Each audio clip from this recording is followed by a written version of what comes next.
Raja Saab first single చేసిన రచ్చని second song cover చేసిందా? Teaser trailer Raja Saab పై అంచనాలు పెంచితే థమన్ ట్యూన్ ఒక్కసారిగా కింద పడేసింది. మరి సెకండ్ సాంగ్ కి ఎలాంటి ట్యూన్ ఇచ్చాడు? ఫ్యాన్స్ కి నచ్చిందా? Watch the story. ప్రభాస్ నటించిన తొలి హారర్ కామెడీ రాజసాబ్ నుంచి వచ్చిన సెకండ్ సింగిల్ తో ఫ్యాన్స్ ఊపిరి పీల్చుకున్నారు. ఫస్ట్ సాంగ్ ఇంప్రెస్ చేయకపోయినా మెలోడీగా సాగిన రెండో పాట క్యాచీగా ఆకట్టుకుంది. సహానా అంటూ సాగిన సెకండ్ సింగిల్లో ప్రభాస్ వింటేజ్ లుక్ తో ఫిదా చేశాడు. అయితే మధ్యలో తలపాగాతో కనిపించడంతో రగ్ లుక్ లోకి వెళ్లిపోయాడు. ఈ పాటని లిరికల్ గా కాకుండా విజువల్ వీడియోతో విడుదల చేయడం విశేషం. తమన్ మ్యూజిక్ ఇవ్వడంతో పాటు ఈ పాటని విశాల్ మిత్రా, శృతి రంజనితో కలిసి పాడాడు. కృష్ణకాంత్ లిరిక్స్ రాయగా ప్రభాస్ నిధి అగర్వాల్ పై చిత్రీకరించాడు దర్శకుడు మారుతి. సరైన హిట్ లేని నిధి మరోసారి గ్లామర్ తో రెచ్చిపోయింది. సినిమా జనవరి 9న రిలీజ్ అవుతోంది. రష్మిక ఏది బయటికి చెప్పకుండా గుట్టు చప్పుడు కాకుండా చేసేస్తోంది. విజయ్ దేవరకొండ రష్మికకు ఎంగేజ్మెంట్ జరిగిందని లోకం కోడై కూస్తున్నా ఇద్దరు పట్టించుకోలేదు. ఫిబ్రవరిలో పెళ్లి చేసుకుంటారన్న ప్రచారం నిజం చేసేందుకే రష్మిక శ్రీలంక వెళ్ళిందా?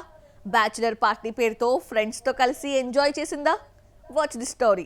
2 రోజులు సెలవు దొరకడంతో గర్ల్స్ గ్యాంగ్ తో కలిసి శ్రీలంక వచ్చానని ఫోటోలు పోస్ట్ చేసింది Rashmika.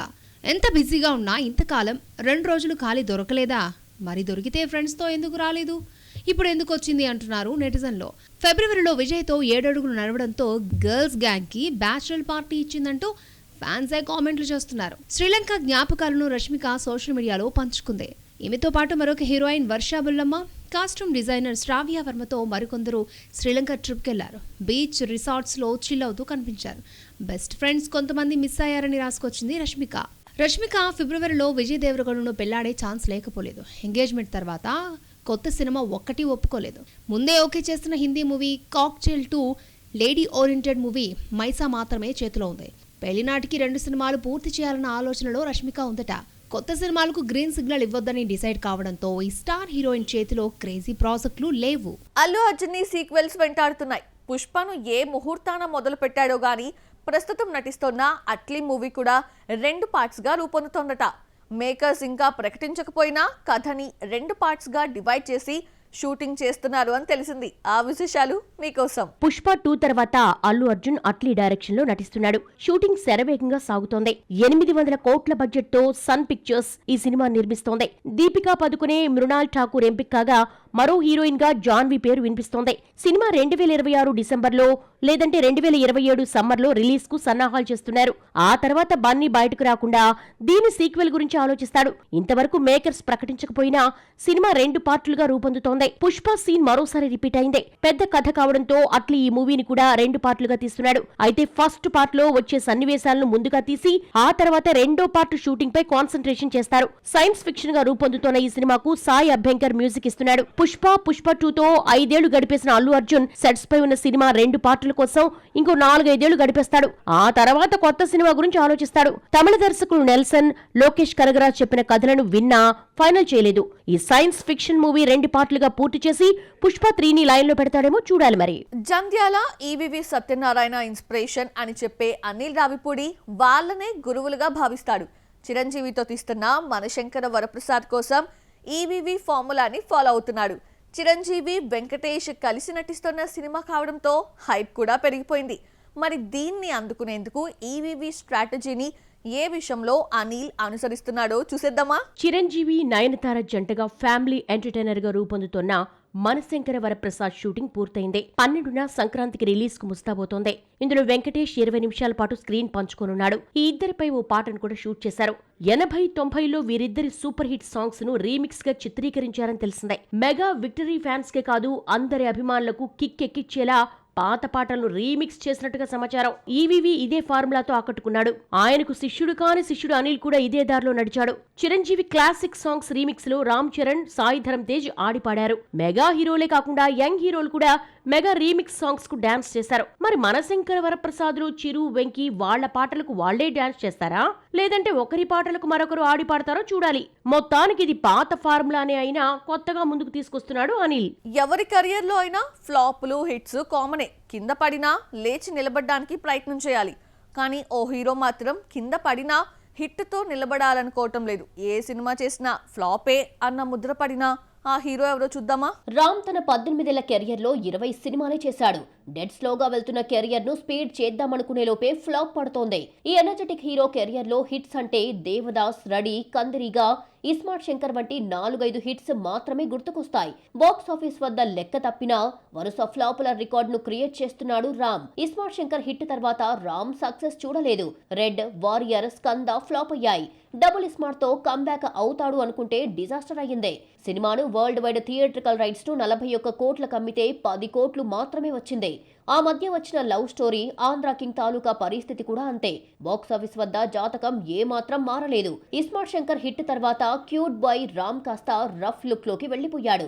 Red, Skanda, double ismart లోనూ ఇదే లుక్ మెయింటైన్ చేశాడు. డబుల్ ఇస్మార్ట్ డిజాస్టర్ తర్వాత గ్యాప్ తీసుకొని ఆంధ్ర కింగ్ తాలూకాతో లవర్ బాయ్ లుక్ లోకి వచ్చాడు. లుక్ చేంజ్ చేసినా ఫేట్ మాత్రం మారలేదు. నెక్స్ట్ మూవీతో అయినా బలమైన కథతో వచ్చి హిట్ కొడతాడేమో చూడాలి మరి. అవతార్ 3 రిలీజ్ కాకుండానే జేమ్స్ కెమెరూన్ రాజమౌళికి ఎందుకు చూపించాడు? జక్కన్నతో ప్రమోషన్ చేయిస్తే హైప్ వస్తుందా? వరల్డ్ వైడ్ గా నెగిటివ్ టాక్ నడుస్తున్న వేళ రాజమౌళితో ఇంటర్వ్యూ పాజిటివ్ టచ్ తీసుకొస్తుందా? జేమ్స్ కెమెరూన్, రాజమౌళి మధ్య వర్చువల్ ఇంటర్వ్యూ సంగతులేంటో మనము చూద్దామా? RRR ఆస్కార్ స్క్రీమింగ్ టైంలో Rajamouli Hollywood legendary director James Cameroon ని కలిశాడు. RRR గురించి జేమ్స్ కెమెరూన్ ఇచ్చిన రివ్యూతో రాజమౌళి సంబరపడిపోయాడు. ఆ తర్వాత కూడా 1-2 సందర్భాల్లో రాజమౌళిపై ప్రశంసలు కురిపించాడు కెమెరూన్. 19న రిలీజ్ అవుతున్న అవతార్ 3 ప్రమోషన్ కోసం రాజమౌళిని వాడుకుంటున్నాడు. అవతార్ 3 రిలీజ్ కి ముందే BBC, గార్డియన్, కొన్ని ఇంటర్నేషనల్ మీడియా సంస్థలు అవతార్ 3కి 1-2 రేటింగ్ ఇవ్వడం షాక్ ఇచ్చింది. స్టోరీలో దమ్ము లేదని, జేమ్స్ కెమెరూన్ టేకింగ్ గతంలో చూసినట్టే ఉందని, కొత్తగా లేదంటూ విమర్శలు గుప్పించాయి. ఈ నెగిటివిటీ రివ్యూస్ ప్రభావం అవతార్ 3 ఓపెనింగ్స్ పై పడేటట్టే కనిపిస్తోంది. ఇదంతా అవతార్ 3 టీమ్ కు ఇబ్బందికరంగా మారింది. దీని నుంచి బయటపడడం పెద్ద సవాలే అని చెప్పొచ్చు. దీంతో జేమ్స్ కెమెరూన్ రాజమౌళికి ఉన్న క్రేజ్ ని ఉపయోగించుకున్నాడు. అవతార్ 3 ప్రమోషన్ లో భాగంగా జేమ్స్ కెమెరూన్ ఇండియా వచ్చినప్పుడు అవతార్ కి సంబంధించిన టీజర్ రిలీజ్ చేస్తారన్న వార్తలు అప్పట్లో వచ్చాయి. అయితే సీన్ రివర్స్ అయింది. కెమెరూనే అవతార్ 3 ప్రమోషన్స్ కి రాజమౌళి సాయం తీసుకున్నాడు. రిలీజ్ కి ముందే అవతార్ ఫైర్ అండ్ యాష్ ను రాజమౌళికి చూపించాడు. తర్వాత కెమెరూన్ తో రాజమౌళి మాట్లాడిన వీడియో కాల్ ని విడుదల చేశారు. అవతార్ 3 ప్రమోషనల్ వీడియో కాల్లో కెమెరూన్ రాజమౌళిపై అభిమానం చాటుకున్నాడు. వారణాసి షూటింగ్ స్టేటస్ గురించి అడిగి తెలుసుకున్నాడు. ఏడాదిగా షూటింగ్ నడుస్తోంది, ఇంకో 7-8 నెలల పాటు షూటింగ్ ఉంటుంది అన్నాడు రాజమౌళి. రాజమౌళి ప్రస్తుతం మహేష్ తో తీస్తున్న పాన్ వరల్డ్ మూవీ వారణాసిపై కెమెరూన్ ఆసక్తి చూపించాడు. వారణాసి షూటింగ్ సెట్స్ చూడాలనుందని వచ్చి చూడొచ్చా అని కెమెరూన్ అడిగాడు. మీరొస్తే వారణాసి టీం మాత్రమే కాదు, సినిమా ఇండస్ట్రీ థ్రిల్ అవుతుందన్నాడు రాజమౌళి. రాజమౌళి కెమెరూన్ మధ్య అవతార్ 3 ప్రమోషన్ సరదాగా సాగింది. వారణాసి షూట్ లో పులులతో ఏదైనా షూట్ ప్లాన్ చేస్తుంటే చెప్పమని సరదాగా నవ్వించాడు కెమెరూన్. సినిమా షూటింగ్ కి రావచ్చా అని అడగడం, సెకండ్ యూనిట్ కైనా కెమెరా పట్టుకుని కొన్ని సీన్స్ తీస్తారని దిగ్దర్శకుడు చెప్పడం విశేషం. రాజమౌళి సినిమా గురించి మాట్లాడుతూ, మూవీ చూస్తున్నప్పుడు థియేటర్లో చిన్న పిల్లాడిలా మారిపోయానని, బయటకొచ్చాక కూడా విజువల్స్ వెంటాడాయి అన్నారు. అవతార్ ఫ్రాంచైజీ వెండితెరకు ఒక బెంచ్ మార్క్ అన్నాడు జక్కన్న. అవతార్ చాలా మందికి నచ్చినా అవతార్ 2 వచ్చేసరికి కొందరికే నచ్చింది. ఆ ఎఫెక్ట్ వసూలుపై పడుతుందని ట్రేడ్ వర్గాలు అంచనా వేసినా మంచి వసూలునే రాబట్టింది. ఇండియాలో ముఖ్యంగా తెలుగు రాష్ట్రాల్లో సూపర్ హిట్ కలెక్షన్స్ వచ్చాయి. అవతార్ 3 పై వస్తున్న నెగిటివిటీ ప్రచారం మేకర్స్ ని ఇబ్బంది పెడుతోంది. సినిమా తేడా కొడితే బాగుందంటూ ప్రచారం చేస్తున్న రాజమౌళి ట్రోల్ అవుతాడు.